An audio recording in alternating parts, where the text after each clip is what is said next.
바이블 GPS 제68일입니다. 성경을 읽는 바른 자세. 구약과 신약은 종이 한 장 차이지만 400년이라는 긴 역사가 지나갔습니다.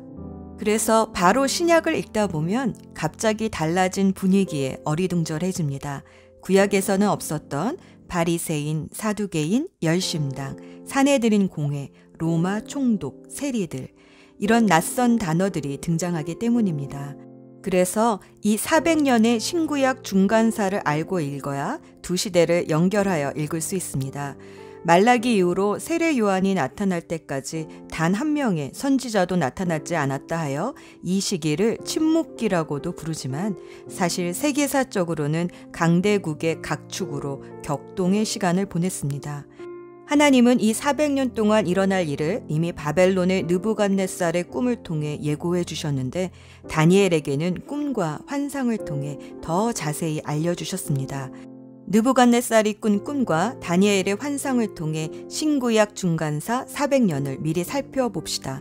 신상의 금머리와 날개 달린 사자로 상징되는 바벨론은 70년간 유다 땅을 제패하고 페르시아에게 망합니다.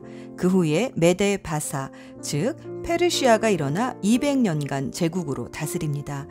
이 페르시아는 신상의 은으로 된 가슴과 팔, 그리고 새 갈빗대를 문 곰으로 상징됩니다. 페르시아는 이집트, 바벨론, 리디아 이 세 나라를 정복함으로 당시 많은 부와 권세를 얻게 됩니다. 이 페르시아 때 유대 민족은 고레스 칙령으로 예루살렘에 돌아가 성전과 성벽을 짓고 국가는 없었지만 율법 중심의 신앙 공동체를 이루며 지금의 유대교를 형성하게 되었습니다. 그런데 페르시아가 그리스를 정복하려고 페르시아의 아하수에로 왕 때부터 그리스도와 전쟁을 시작했는데 결국은 다리우스 3세 때 그리스를 정복한 마케도냐의 알렉산더 대왕에게 패하게 됩니다. 이 사건은 다니엘 8장에서 서쪽에서 달려오는 순념소와 동쪽에서 달려오는 순양의 대결이라는 환상으로 미리 예견되어져 있었습니다. 다니엘 7장에서는 그리스를 날개 4개 달리고 머리가 4신 표범으로 상징되는데 알렉산더 대왕은 정말 표범처럼 빠르게 세계를 정복했습니다. 그러나 그는 33세 나이에 후계자를 정하지 못하고 갑자기 죽는 바람에 그의 부하 넷이 땅을 나누어 지배하게 됩니다. 다니엘은 이 페르시아와 그리스 간의 긴 전쟁을 단 3절로 요약합니다. 다니엘 11장 2에서 4절. 이제 내가 진실을 너희에게 말하겠다. 보아라, 페르시아에 또 새 왕이 일어날 것이며 그 뒤에 넷째 아하수에로 왕을 말합니다. 넷째는 다른 누구보다 큰 재물을 모을 것이다. 그가 재물을 모으고 권세를 지게 되면 모든 사람을 격동시켜서 그리스를 치게 될 것이다. 그러나 그리스에는 용감한 왕 알렉산더 대왕을 말합니다. 이 왕이 일어나서 큰 권력을 쥐고 다스리면서 자기 마음대로 할 것이다. 그러나 그는 권세가 끝날 때가 되면 그의 나라가 깨어져서 천하 사방으로 나뉠 것이다. 그의 자손도 그 나라를 물려받지 못한다. 알렉산더 대왕의 아들 에구스와 그의 부인 록산더는 결국 부하 카산드라에 의해 죽은 것으로 알려집니다. 그의 자손은 그가 누리던 권세도 누리지 못할 것이다. 그의 나라가 뽑혀서 그의 자손이 아닌 다른 사람들에게로 넘어갈 것이기 때문이다. 알렉산더 대왕의 제국은 결국 4명의 부하들에 의해 나누어집니다. 특히 이집트 쪽은 알렉산더의 부하 프톨레미가, 시리아와 메소포타미아 쪽은 부하 안티오쿠스가 다스리다가 그 사이에 낀 유다를 서로 차지하려 했습니다. 처음 100년은 프톨레미우스 왕조가 다스렸는데 안티오쿠스 왕조를 무너뜨린 그의 부하 셀루코스가 차지하면서 유다 땅은 셀루코스 왕조에 의해 34년간 다스림을 받게 됩니다. 이에 두 왕조가 서로 유다 땅을 차지하려고 벌이는 모든 계략과 전쟁의 이야기를 다니엘서 11장에서는 이 프톨레미 왕조를 남쪽 왕으로 셀루코스 왕조는 북쪽 왕으로 설명하고 있습니다. 셀루코스의 왕조 안티오코스 4세는 남쪽 왕 프톨레미 왕조의 이집트를 정복하려 했지만 로마의 개입으로 실패하고 후퇴하던 중 그 모든 분풀이를 예루살렘에다 풀게 됩니다. 자신이 전쟁에서 지게 된 이유가 유대가 그의 헬라 정책을 받아들이지 않았기 때문이라 여겨서 예루살렘 성전에서 돼지를 잡아 제사를 드리고 할례를 실시한 아이들을 죽여 그 시체를 어머니의 목에 매달고 또 제사장 600명을 묶어 그 위에 마차가 지나가게 하여 참혹하게 죽였습니다. 안티코스 4세는 자신을 에피파네스, 신의 현현이라 불렀으나 유대인들은 그를 에피마네스, 미친놈이라 불렀습니다. 11장 29절 정한 때에 북쪽 왕이 다시 남쪽 왕을 공격하게 된다. 그러나 이번에는 전처럼 성공하지 못할 것이다. 그를 치려고 서쪽에서 배들이 오는 모습을 보고 그는 두려워서 돌아간다. 돌아가는 길에 거룩한 언약을 지키는 하나님의 백성에게 화를 내며 그와 반대로 거룩한 언약을 저버린 사람들은 소중히 여긴다. 북쪽 왕이 군대를 보내어 예루살렘 성전을 부정하게 만들 것이다. 하나님은 이렇게 400년의 침묵기 전에 미리 다니엘을 통해 하실 일들을 예언하심으로 역사의 주관자가 하나님이심을 알려주시고 또 믿음의 백성들이 말씀을 의지하고 이겨나갈 수 있게 해주셨습니다. 오늘의 여정, 오실 메시아에 대한 예언을 기록한 스가랴 후반부 9에서 14장과 400년 중간사를 미리 예언한 다니엘 후반부 7에서 12장을 읽습니다. 스가랴서는 전반부 1에서 8장까지는 성전 건축을 격려하고 이제 후반부에서는 이 성전에 임하실 메시아가 어떤 분이신지에 대해 많은 예언을 합니다. 나귀를 타고 오시는 겸손한 왕, 모퉁이돌, 말뚝, 싸우는 활, 은 30에 팔린 선한 목자, 찔림당한 자, 씻는 셈, 찔림당하여 버림받는 목자 등 많은 비유와 상징으로서 앞으로 신약에서 만날 예수님이 어떤 분이신지 미리 바라보게 해줍니다. 다니엘서에도 많은 상징들이 나옵니다. 예를 들어 바다는 혼돈의 세상을 말하고 짐승은 하나님의 다스림을 거부한 세상 나라들의 특징을 묘사하고 뿔은 그 나라의 임금을 상징합니다. 7장에서 다니엘은 예전에 느부갓네살 왕의 신상 꿈을 해설해 주는 듯한 네 짐승의 꿈을 꿉니다. 앞으로 올 네 나라에 대한 꿈입니다. 특히 네 번째 짐승은 앞에 세 짐승과는 좀 다릅니다. 로마를 의미하면서도 장차 올 적그리스도의 특징을 계시해 줍니다. 8장은 특히 그리스와 페르시아의 충돌을 순염소와 순양의 대결로 보여줍니다. 9장에서 다니엘은 예레미야서의 말씀을 읽고 70년 포로 기간이 다 되어가는 시점임을 깨닫고 간절히 금식하며 중보기도 합니다. 특히 포로 생활을 하게 된 것이 하나님의 말씀에 불순종한 죄 때문이었다는 것을 깨닫고 민족의 죄를 함께 회개합니다. 그러자 하나님은 가브리엘 천사를 보내셔서 앞으로 유대 땅에 일어날 일들을 말씀해 주십니다. 9장에서는 하나님의 백성을 정결하기 위해 71에 즉 70년 곱하기 7년에 490년의 시간을 정해 놓으신 것을 알려주시고 10장과 12장에서는 장차 팔레스타인에서 벌어질 셀레쿠스 왕조와 프톨레미 왕조의 쟁탈전, 유다의 독립전쟁, 그리고 장차 오실 그리스도와 주님의 교회에 대한 예언까지 해주십니다. 하나님은 10대에 하나님 앞에서 믿음을 지키기로 결심한 다니엘을 80세가 넘도록 지켜주시면서 다니엘의 기도와 헌신을 사용하셔서 장차 올 세대에 대한 하나님의 뜻을 계시하시고 알려주셨습니다. 왜 미리 알려주셨을까요? 다니엘 11장 32절 하나님을 아는 사람들은 강해질 것이고 용감해질 것이다. 성도들에게 용기를 주시고 강하게 해주시기 위함입니다. 예수 전망대 다니엘 7장 13절에서 14절 내가 밤에 이러한 환상을 보고 있을 때에 인자 같은 이가 오는데 하늘 구름을 타고 와서 옛적부터 계신 이에게로 나아가 그 앞에 섰다. 옛적부터 계신 분이 그에게 권세와 영광과 나라를 주셔서 민족과 언어가 다른 뭇배성이 그를 경배하게 하셨다. 그 권세는 영원한 권세여서 옮겨가지 않을 것이며 그 나라가 멸망하지 않을 것이다. 쉬운 성경에서는 인자를 사람같이 생긴이라 번역했지만 새 번역 성경을 비롯한 다른 성경에서는 인자라고 번역했습니다. 인자란 사람의 아들을 말합니다. 예수님은 신약 성경에서 당신을 88번이나 인자, 사람의 아들로 부르셨습니다.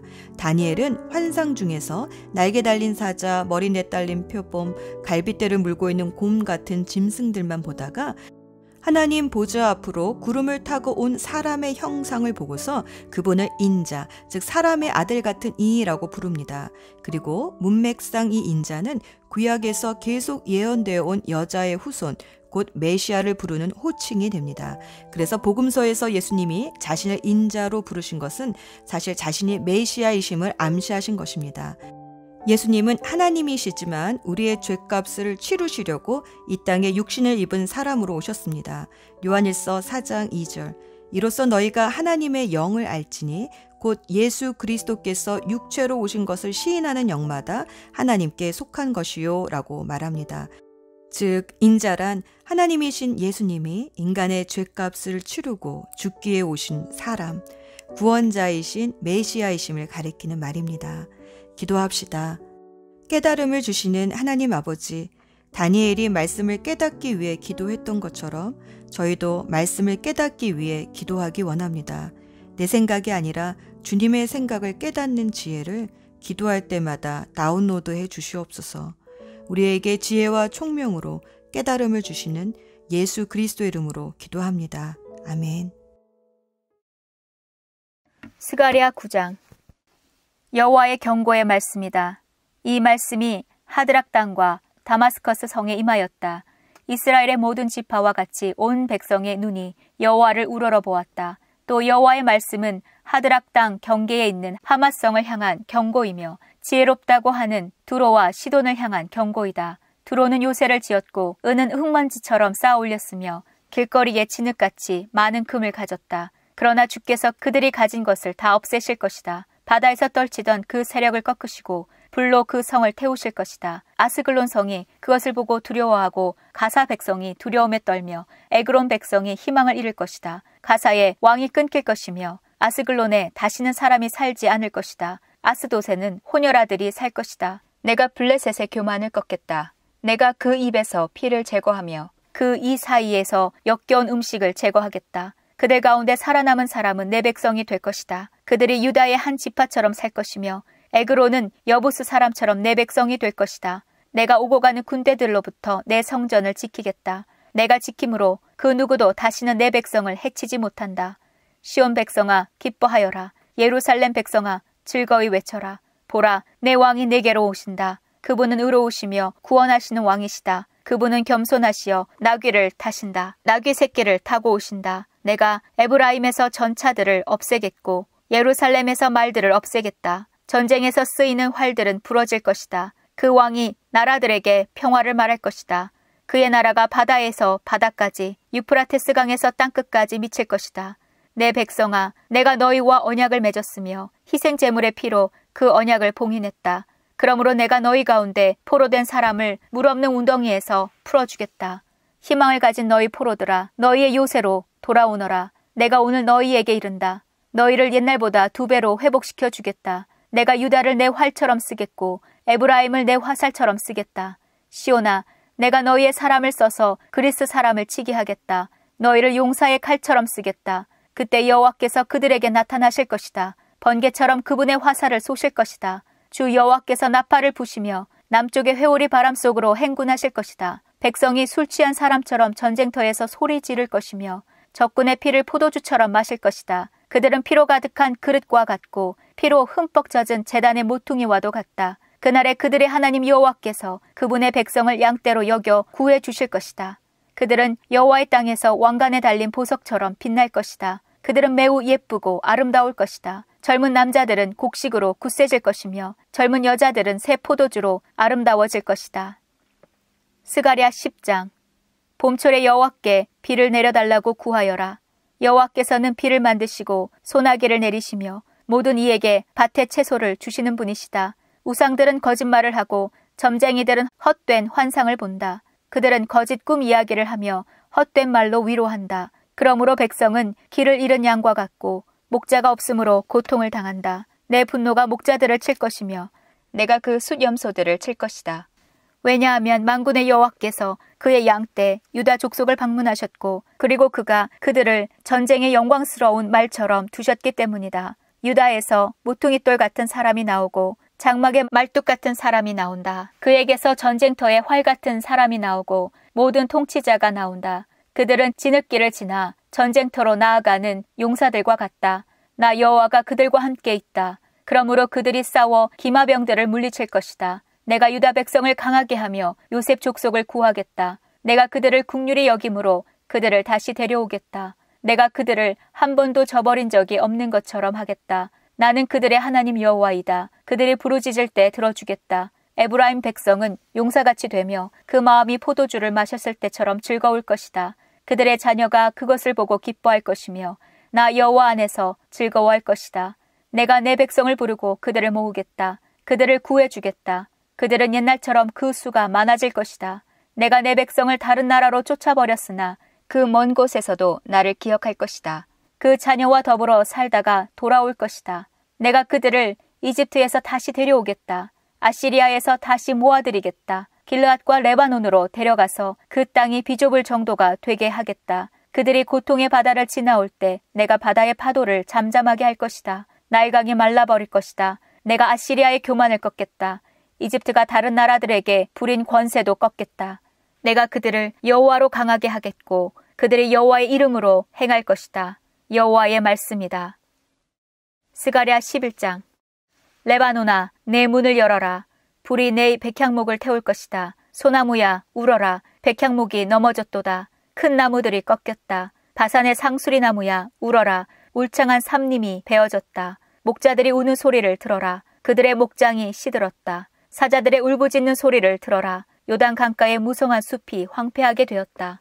여호와 나의 하나님께서 이렇게 말씀하셨다. 너는 죽임을 당할 양떼를 먹여라. 양떼를 산 사람이 양떼를 죽여도 벌을 받지 않는다. 양떼를 판 사람도 주를 찬양하여라. 나는 부자가 되었다. 라고 한다. 목자들조차 자기 양떼를 불쌍히 여기지 않는다. 나도 다시는 이 땅의 백성을 불쌍히 여기지 않는다. 여호와의 말씀이다. 내가 모든 사람을 그 이웃과 왕의 손에 넘겨주겠다. 그들이 이 땅에 재앙을 몰고 와도 구원하지 않을 것이다. 그래서 나는 죽임당할 양떼, 그 가운데서도 가장 약한 양들을 먹였다. 나는 지팡이 2개를 가져다가 하나는 은혜라고 부르고 다른 하나는 연합이라고 불렀다. 그리고 나는 양떼를 먹였다. 한 달 사이에 나는 새 목자를 쫓아냈다. 왜냐하면 나는 양떼가 싫어졌고 그들도 나를 싫어했기 때문이다. 나는 이렇게 말했다. 이제는 다시 너희의 목자 노릇을 하지 않겠다. 죽을 것은 죽고 망할 것은 망해라. 살아남는 것들도 자기들끼리 서로 잡아먹어라. 그런 뒤에 나는 은혜라는 이름을 붙인 지팡이를 꺾었다. 그것은 하나님이 그의 백성과 맺으신 언약을 깨신 표시였다. 그날에 그 언약이 깨졌다. 그때에 약한 양들이 나를 지켜보고 있었고 그들은 나의 행동을 통해서 여호와께서 말씀하고 계시는 것을 알았다. 내가 그들에게 말했다. 나에게 삭슬 주고 싶으면 주고 주기 싫으면 주지 말아라. 그러자 그들은 나에게 은돈 30개를 주었다. 여호와께서 나에게 말씀하셨다. 그 돈을 옹기장이에게 던져버려라. 그들은 내가 그만큼밖에 가치가 없다고 생각했던 것이다. 그래서 나는 여호와의 성전에서 그 돈을 옹기장이에게 던져버렸다. 그런 뒤에 나는 연합이라는 이름을 붙인 지팡이를 꺾었다. 그것은 유다와 이스라엘 사이에 우정을 꺾은 표시였다. 여호와께서 나에게 말씀하셨다. 다시 가서 우매한 목자의 노릇을 하여라. 내가 이 나라에 새 목자를 두겠다. 그는 죽어가는 양을 돌보지 않으며 어린 양을 찾지 않으며 상처 입은 양을 고쳐주지 않으며 튼튼한 양을 먹이지 않고 살찐 양을 잡아먹으며 그 발굽까지 떼어낸다. 양떼를 돌보지 않는 못된 목자에게 재앙이 내릴 것이다. 전쟁이 그의 힘과 지혜를 꺾어 놓을 것이다. 그의 힘이 완전히 빠지고 지혜가 사라질 것이다. 스가랴 12장.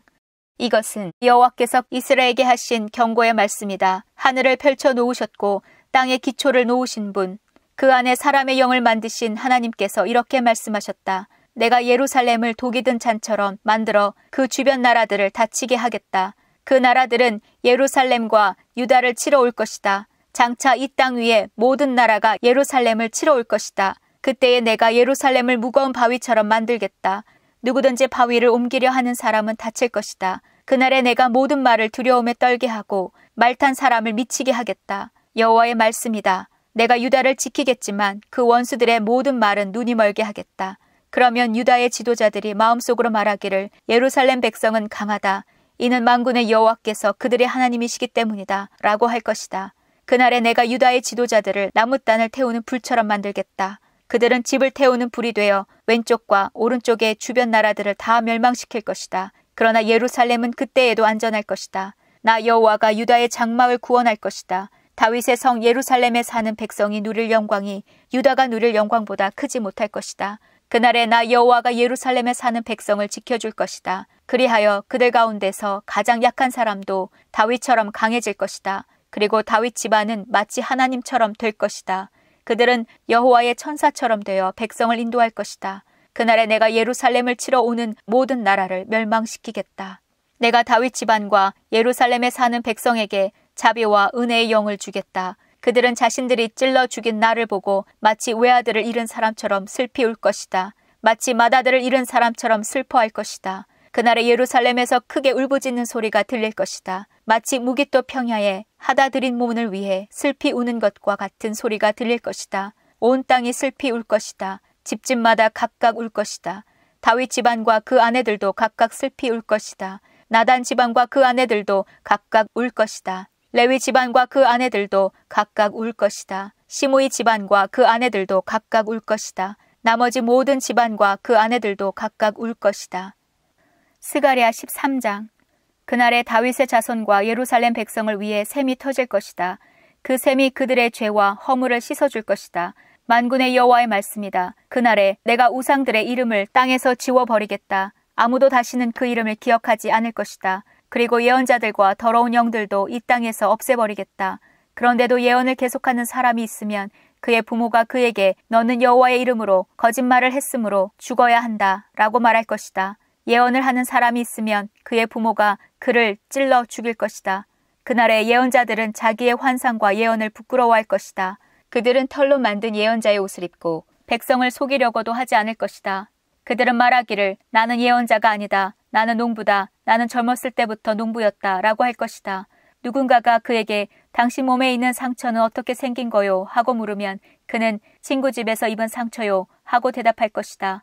가라, 목자를 찔러라. 내 친구인 사람을 쳐라. 만군의 여호와의 말씀이다. 목자를 죽여라. 그러면 양떼가 흩어질 것이다. 내가 어린 것들을 심판하겠다. 여호와의 말씀이다. 온 땅의 백성 가운데서 3분의 2는 죽고 3분의 1은 살아남을 것이다. 내가 그 살아남은 사람들을 불로 시험하겠다. 그들을 은처럼 단련시키고 금처럼 시험하겠다. 그러면 그들이 나를 부르고 나는 그들에게 대답할 것이다. 나는 그들을 너희는 내 백성이다 라고 할 것이며 그들은 여호와는 우리 하나님이십니다 라고 할 것이다. 스가랴 14장. 여호와의 심판의 날이 오고 있다. 너희가 빼앗은 재물이 너희 가운데서 나눌 것이다. 내가 모든 나라들을 모아 예루살렘과 싸우게 하겠다. 예루살렘은 함락되고 집들은 약탈당하고 여자들은 강간당할 것이다. 백성들 가운데 절반은 포로로 끌려갈 것이다. 그러나 남은 백성은 이 성에서 쫓겨나지 않을 것이다. 그때 여호와께서 나아가셔서 그 나라들과 싸우실 것이다. 전쟁 때에 싸우듯 싸우실 것이다. 그날에 주께서 예루살렘 동쪽 올리브 산 위에 서실 것이다. 그러면 올리브 산은 둘로 갈라져서 동쪽에서 서쪽으로 깊은 골짜기가 생길 것이다.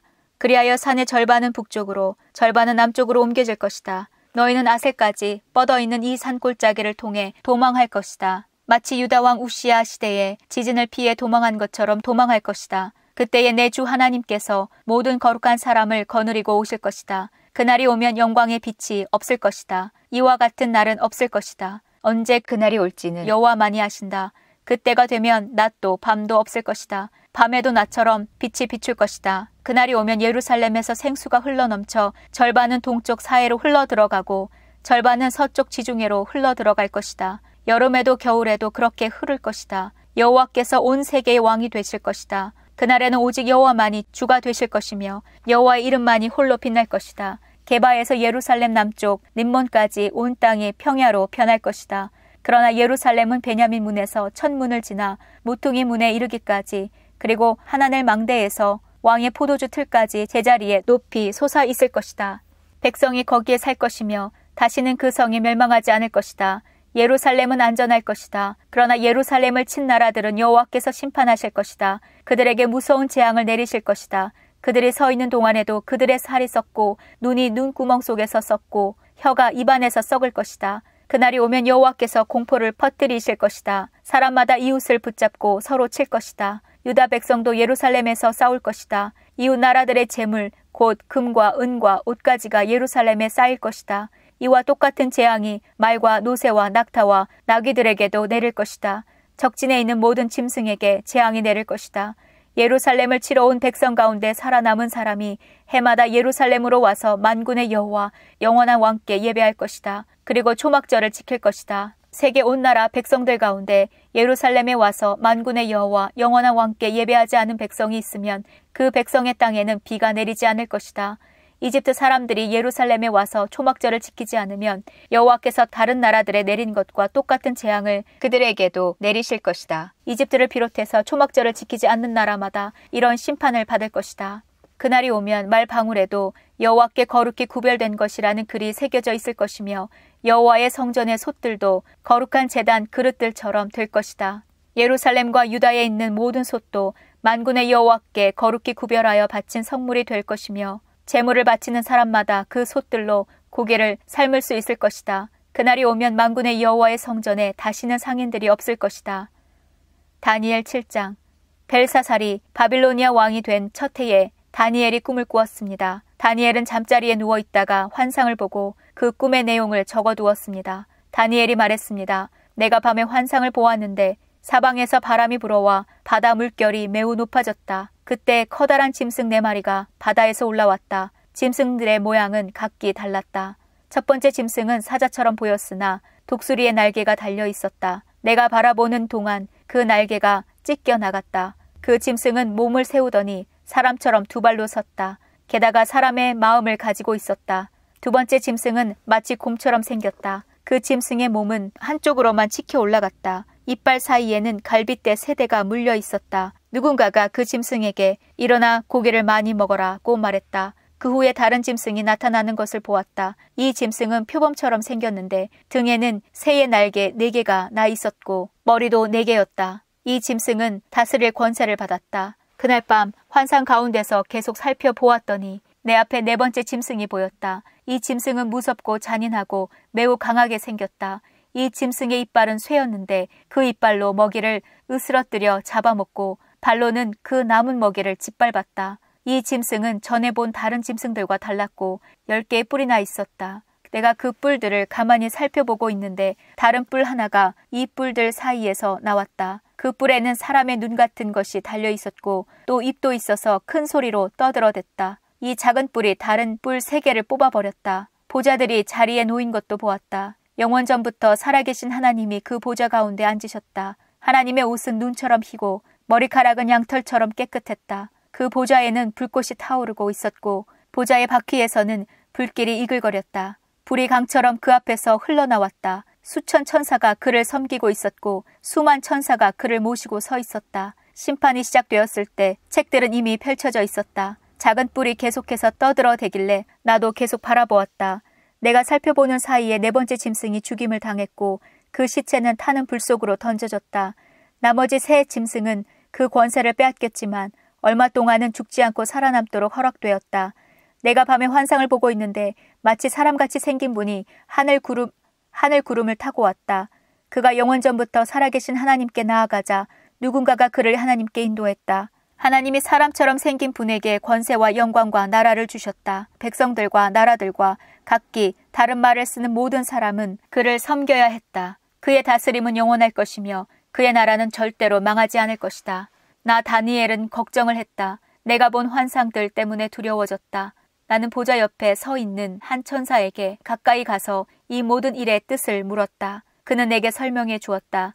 이 4마리의 큰 짐승은 앞으로 땅에서 생겨날 내 나라다. 지극히 높으신 하나님의 백성들이 나라를 다스릴 권세를 받을 것이며 지금부터 영원히 그 권세를 누릴 것이다. 나는 4번째 짐승의 뜻을 알고 싶었다. 이 짐승은 전에 본 다른 짐승들과 달랐고 무섭게 생겼다. 이 짐승의 이는 쇠였고 발톱은 노시였다. 이 짐승은 이빨로 먹이를 부수고 잡아먹었다. 그리고 그 나머지는 발로 짓밟았다. 나는 또 이 짐승의 머리에 난 뿔 10개와 그 뿔들 가운데서 자라난 작은 뿔에 대해서도 알고 싶었다. 이 작은 뿔은 다른 뿔 3개를 뽑아버렸다. 다른 뿔들보다 강해 보였다. 그 뿔에는 눈이 달려 있었으며 입도 있어서 큰 소리로 떠들어댔다. 내가 보니 그 작은 뿔이 하나님의 백성과 맞서서 싸워 이기고 있었다. 그러다가 영원부터 살아계신 하나님께서 오셔서 지극히 높으신 하나님의 백성 편을 들어 심판하셨다. 때가 되자 그들이 다스릴 권세를 얻었다. 그 천사가 내게 설명해 주었다. 4번째 짐승은 땅에서 생겨날 4번째 나라다. 그 나라는 다른 모든 나라와 다를 것이다. 그 나라는 모든 세상 백성을 멸망시키며 짓밟고 부수어 버릴 것이다. 그 10개의 뿔은 이 4번째 나라에서 일어날 10왕이다. 이 10왕 뒤에 또 한 왕이 일어날 것인데 그는 그전 왕들과 다를 것이다. 그는 다른 세 왕을 눌러 이길 것이다. 이 왕은 지극히 높으신 하나님께 대항하며 하나님의 백성을 해치고 죽일 것이다. 또 그가 이미 정해진 때와 법을 고치려 할 것이다. 하나님의 백성이 그의 소나기에 들어 3년 반을 지내야 한다. 그러나 심판이 내려 그의 권세는 빼앗기고 그의 나라는 완전히 멸망에 없어질 것이다. 그때에 지극히 높으신 하나님의 백성이 나라의 권세를 잡을 것이다. 그들이 하늘 아래의 모든 나라를 권세와 영광으로 다스릴 것이다. 그들의 권세는 영원할 것이며 다른 모든 나라 백성이 그들을 섬기고 따를 것이다. 이것으로 그 꿈이 끝났다. 나 다니엘은 너무 두려워서 얼굴까지 창백해졌다. 그러나 나는 모든 것을 마음속에 간직해 두었다. 다니엘 8장. 벨사살이 왕이 된 지 3년째 되는 해에 나 다니엘은 환상을 보았다. 전에 본 것에 이어 두 번째 환상이었다.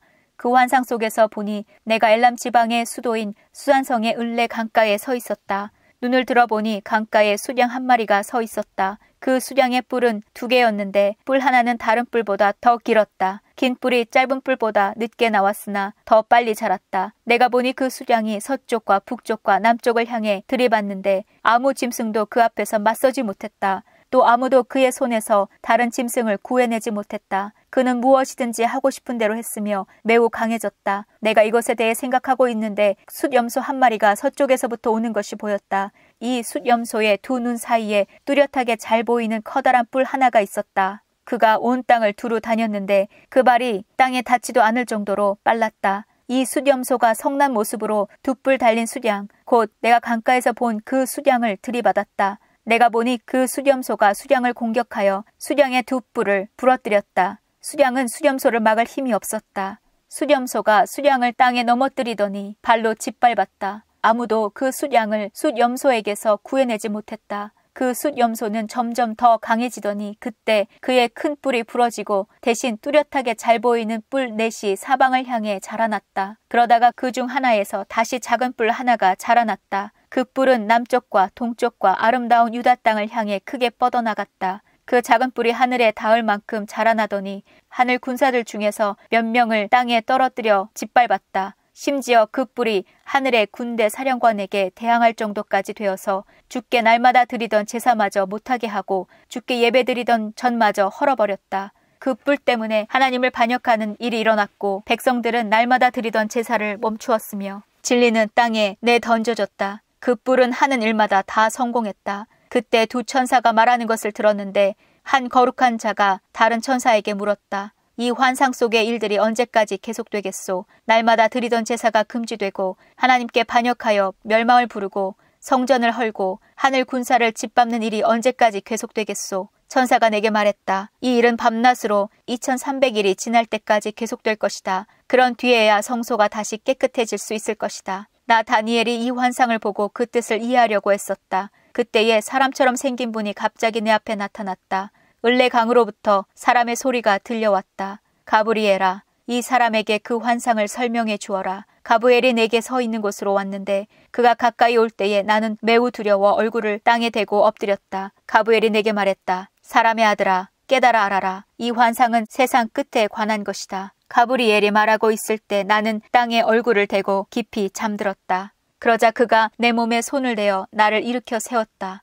가브리엘이 말했다. 그 환상을 너에게 설명해 주겠다. 하나님의 진노의 때가 끝난 뒤에 일어날 일을 일러주겠다. 내가 본 환상은 정한 때 곧 끝날에 관한 것이다. 내가 본 두 뿔 달린 수량은 메대와 페르시아 왕들이다. 수렴소는 그리스 왕을 말하며 두 눈 사이의 큰 뿔은 그 첫째 왕이다. 그 뿔이 부러진 뒤에 그 자리에 네 뿔이 자라났는데 그 네 뿔은 네 나라다. 그 네 나라는 첫째 왕의 나라에서 분열되어 나오지만 첫째 나라만큼 강하지는 못할 것이다. 이 네 나라의 마지막 때에 뻔뻔하고 잔인한 왕이 나올 것이다.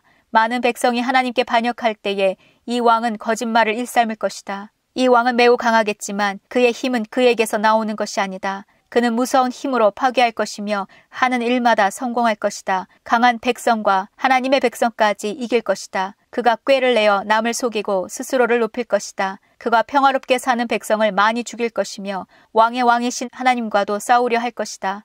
하지만 이 잔인한 왕은 사람의 힘이 아닌 다른 힘으로 망할 것이다. 마지막 때에 관해 내가 본 환상은 그대로 이루어진다. 그러나 그 일은 나중에 이루어질 것이므로 그 환상을 비밀로 해두어라. 나 다니엘은 그 환상을 본 뒤에 매우 약해져서 여러 날 동안 앓다가 다시 일어나 왕이 맡긴 일을 계속했다. 그러나 나는 그 환상 때문에 매우 놀랐고 그 뜻이 무엇인지 깨닫지 못했다.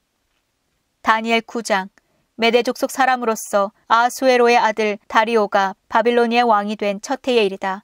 다리오 왕 1년에 나 다니엘이 성경을 읽다가 여호와께서 예레미야에게 하신 말씀, 곧 예루살렘이 70년 동안 황무지가 될 것이라는 말씀을 보았다. 나는 아무런 음식도 먹지 않고 베옷을 입고 제 위에 앉아서 주 하나님께 매달려 기도하고 간절히 구했다. 하나님 여호와께 죄를 고백하였다. 주 하나님, 주는 크고 두려운 하나님이십니다. 주는 주를 사랑하고 주의 계명에 복종하는 모든 사람에게 사랑의 언약을 지켜주십니다. 그러나 우리는 죄를 지었고 잘못을 저질렀습니다. 우리는 악하였고 주를 배반했습니다. 주님의 계명과 가르침에 따르지 않았습니다. 우리는 주의 종인 예언자들이 주의 이름으로 우리의 왕들과 지도자들과 조상들과 이 땅의 모든 백성에게 한 말을 듣지 않았습니다. 주여, 주는 의로우십니다. 그러나 지금 우리에게는 부끄러움이 가득합니다. 유다와 예루살렘과 모든 이스라엘 백성이 부끄러움을 당했습니다. 가까운 곳에서부터 먼 곳까지 주님께서 여러 나라에 흩어놓으신 모든 백성이 부끄러움을 당했습니다. 우리는 주께 충성하지 않았습니다. 주여, 우리와 우리의 왕들과 지도자들과 조상들이 부끄러움을 당했습니다. 그것은 우리가 주님 앞에서 죄를 지었기 때문입니다. 하지만 우리 주 하나님께서는 우리를 불쌍히 여기셨습니다.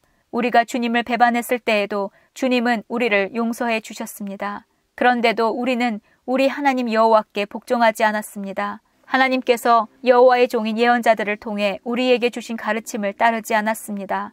모든 이스라엘 백성이 주님의 율법을 따르지 않았습니다. 그들 모두가 주를 배반하고 주의 뜻을 어겼습니다. 그래서 우리에게 하나님의 종인 모세의 율법에 적힌 저주와 심판이 내렸습니다. 그것은 우리가 주께 죄를 지었기 때문입니다. 주께서 우리에게 큰 재앙을 내리셔서 우리와 우리 지도자들에게 하신 말씀을 이루셨습니다. 예루살렘에 내린 재앙과 같은 것은 이 땅 위에 일어난 적이 없었습니다. 이 모든 재앙이 모세의 율법에 적힌 대로 닥쳤습니다. 그런데도 우리는 죄의 길에서 돌이키지 않았습니다. 주님의 진리의 말씀에 귀 기울이지 않았습니다. 여호와께서 재앙을 준비해 두셨다가 우리에게 닥치게 하셨습니다. 하나님 여호와께서 하시는 일은 다 의로우신데도 우리는 주님을 따르지 않았습니다. 우리 주 하나님, 주는 주님의 능력으로 우리를 이집트에서 이끌어내셨습니다. 그 일로 지금까지 주의 이름이 유명해졌습니다. 주여, 우리가 죄를 지었고 잘못을 저질렀습니다. 주여, 주의 의로우심을 따라 주의 거룩한 산이자 주의 성인 예루살렘에서 주님의 진노를 거두어 주십시오. 우리의 죄와 우리 조상의 악한 죄 때문에 우리 주변의 모든 백성이 예루살렘과 주님의 백성을 욕하고 비웃습니다. 우리 하나님, 이제 주의 종의 기도와 간절한 부탁을 들어주십시오. 주를 위해 폐허가 된 주의 성전을 다시 일으켜 주십시오. 나의 하나님, 내 말을 귀 기울여 들어주시고 눈을 떠서 우리에게 닥친 끔찍한 일을 봐주십시오. 우리가 도움을 받을 만해서가 아니라 오직 주님의 자비하심을 의지해서 구합니다. 주여, 들어주십시오. 주여, 용서해 주십시오. 주여, 들으시고 이루어 주십시오. 주를 위해서 늦추지 마십시오. 왜냐하면 이곳은 주의 성이고 우리는 주의 백성이기 때문입니다. 내가 이렇게 나의 하나님 여호와께 기도하고 내 죄와 이스라엘 백성의 죄를 털어놓으며 하나님의 거룩한 산인 예루살렘을 위해 간절히 기도하였다. 내가 아직 기도하고 있을 때에 저녁 제사를 드릴 무렵에 지난번 환상에서 보았던 가브리엘이 급히 내게 날아왔다. 가브리엘이 내게 말했다. 다니엘아, 내가 너에게 지혜와 총명을 주려고 왔다. 네가 처음 기도를 시작할 때부터 하나님의 응답이 있었다. 하나님께서 너를 무척 사랑하심으로 내가 너에게 일러주러 왔다. 그러니 이 말을 잘 생각하고 환상을 깨닫도록 하여라. 하나님께서 내 백성과 거룩한 성을 위해 이른 이래로 기간을 정하셨다.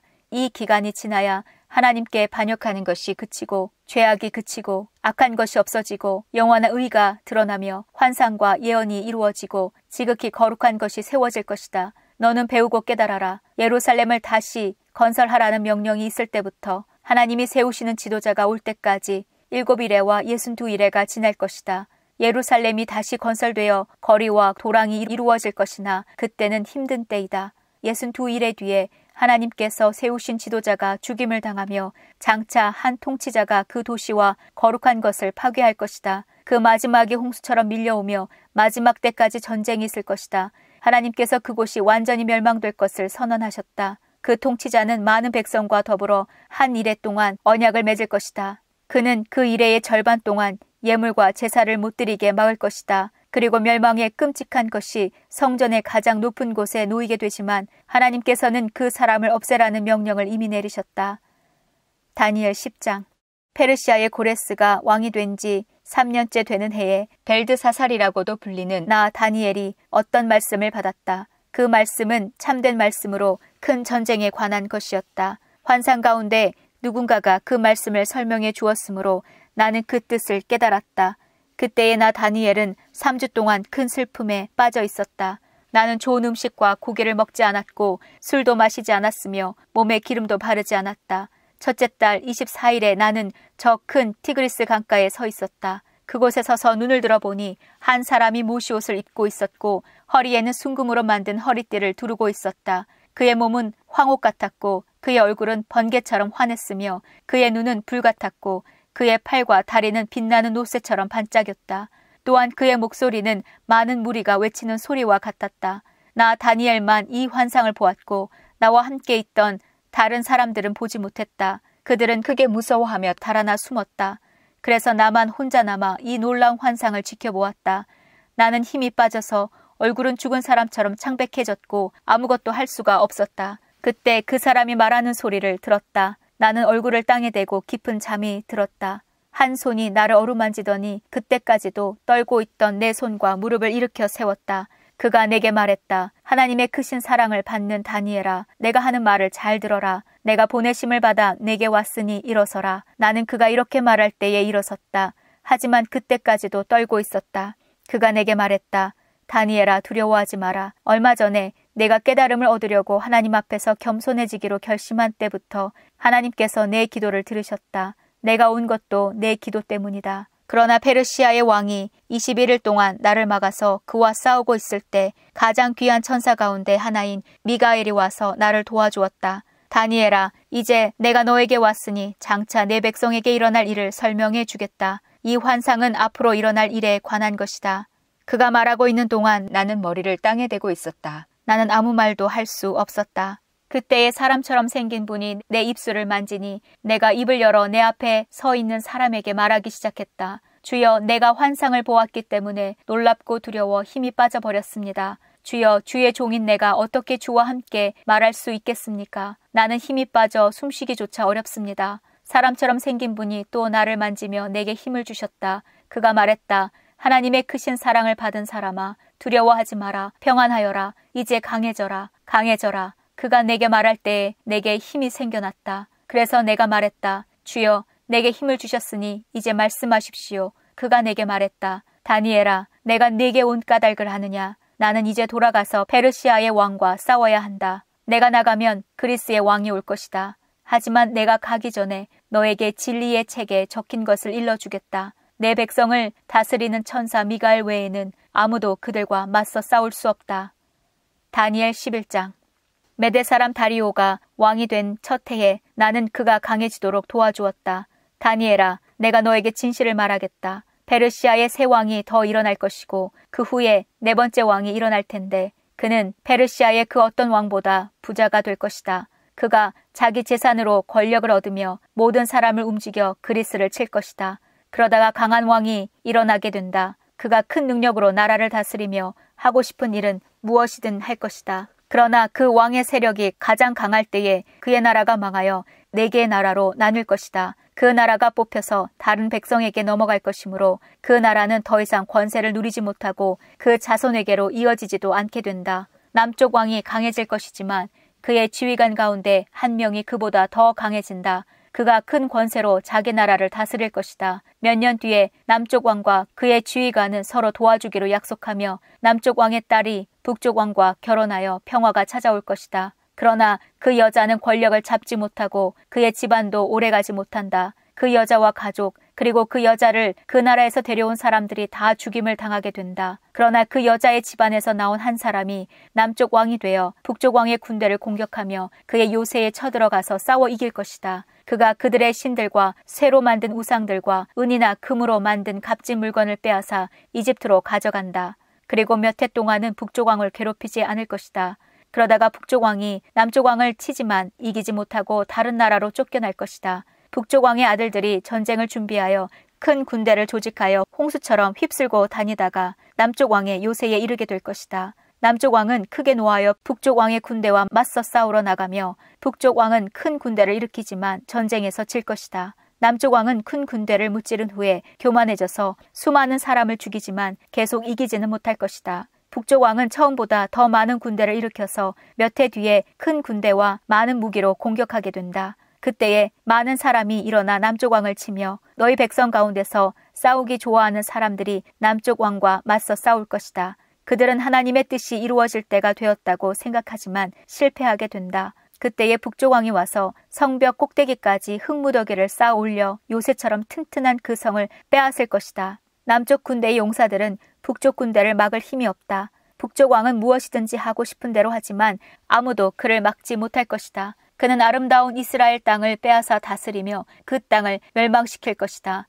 북쪽 왕은 온 힘을 다해 남쪽 왕과 싸우려 하다가 남쪽 왕과 조약을 맺게 된다. 북쪽 왕은 자기 딸들 가운데 한 딸을 남쪽 왕의 아내로 주어 그를 멸망시키려 하지만 그의 계획은 실패하게 될 것이다. 그 뒤에 북쪽 왕은 다른 곳으로 관심을 돌려 지중해 해안의 여러 성을 빼앗는다. 그러나 한 지휘관이 일어나 북쪽 왕의 교만을 꺾어 놓게 된다. 그런 일이 있은 후에 북쪽 왕은 요새가 있는 자기 나라로 돌아가지만 결국 권력을 잃고 망하게 된다. 북쪽의 다음 왕은 세리들을 보내어 많은 돈을 모은다. 하지만 몇 년 지나지 않아 그는 죽임을 당할 것이다. 그러나 그는 전쟁으로 죽는 것도 아니며 은밀하게 죽임을 당한다. 그 왕의 뒤를 이어 매우 잔인하고 못된 사람이 왕이 될 것이다. 그는 왕이 될 자격도 없는 사람이지만 백성을 속여 나라를 몰래 빼앗을 것이다. 그의 앞에서는 크고 강한 군대도 힘없이 밀려난다. 그는 조약을 맺은 왕까지도 공격하여 물리친다. 여러 나라들이 그와 조약을 맺으나 그는 그 나라들을 속이며 적은 백성을 거느리고도 큰 권세를 누릴 것이다. 그는 부유한 지방을 아무런 예고도 없이 쳐들어가서 그의 조상이 거두지 못했던 큰 성공을 거둘 것이다. 그는 자기가 정복한 나라들에서 빼앗은 물건을 자기를 따르는 사람들에게 나누어 준다. 그는 요새들을 물리칠 계획을 세우지만 잠시 동안만 성공한다. 그는 힘과 용기를 내어 남쪽 왕을 치려고 큰 군대를 일으킬 것이다. 남쪽 왕도 매우 크고 강한 군대를 일으켜 전쟁을 준비한다. 그러나 남쪽 왕은 북쪽 왕의 작전에 휘말리고 말 것이다. 남쪽 왕과 친하게 지내던 사람들이 왕을 배신하여 그의 군대는 패하고 많은 군인이 죽임을 당한다. 그 두 왕은 서로를 해치려고 한다. 두 왕은 한 식탁에 앉지만 서로 속이려 든다. 하지만 두 왕 모두 이익을 얻지는 못할 것이다. 왜냐하면 그들의 멸망의 때를 하나님이 정해놓으셨기 때문이다. 북쪽 왕은 많은 재물을 가지고 거룩한 언약을 어기고 자기 마음대로 행동하며 그의 나라로 돌아갈 것이다. 정한 때에 북쪽 왕이 다시 남쪽 왕을 공격하게 된다. 그러나 이번에는 전처럼 성공하지 못할 것이다. 그를 치려고 서쪽에서 배들이 오는 모습을 보고 그는 두려워서 되돌아간다. 돌아가는 길에 거룩한 언약을 지키는 하나님의 백성에게 화를 내며 그와 반대로 거룩한 언약을 저버린 사람들을 소중히 여긴다. 북쪽 왕이 군대를 보내어 예루살렘 성전을 부정하게 만들 것이다. 백성이 날마다 바치는 제물을 바치지 못하게 하며 멸망에 역겨운 것을 세울 것이다. 언약을 어긴 사람들은 아첨으로 더럽혀질 것이지만 하나님을 아는 사람들은 강해질 것이고 용감해질 것이다. 지혜로운 사람들이 많은 사람을 가르치지만 그 가운데는 칼에 죽고 화형을 당하고 사로잡히고 약탈을 당하는 사람이 있을 것이다. 이러한 일이 여러 날 동안 계속된다. 지혜로운 사람들은 고통을 당할 때에 약간의 도움을 받겠지만 많은 사람들이 그들을 거짓으로 도울 것이다. 지혜로운 사람 중에 얼마는 죽임을 당하게 된다. 어려운 때는 오지만 이 일 때문에 그들은 강해지고 순결해지며 마지막 때에 흠이 없게 된다. 하나님이 정하신 마지막 때는 여전히 온다. 북쪽 왕은 무엇이든지 하고 싶은 대로 하며 스스로를 높이고 자기가 신보다 크다고 생각하여 아무도 들어보지 못한 말로 신들의 하나님께 맞선다.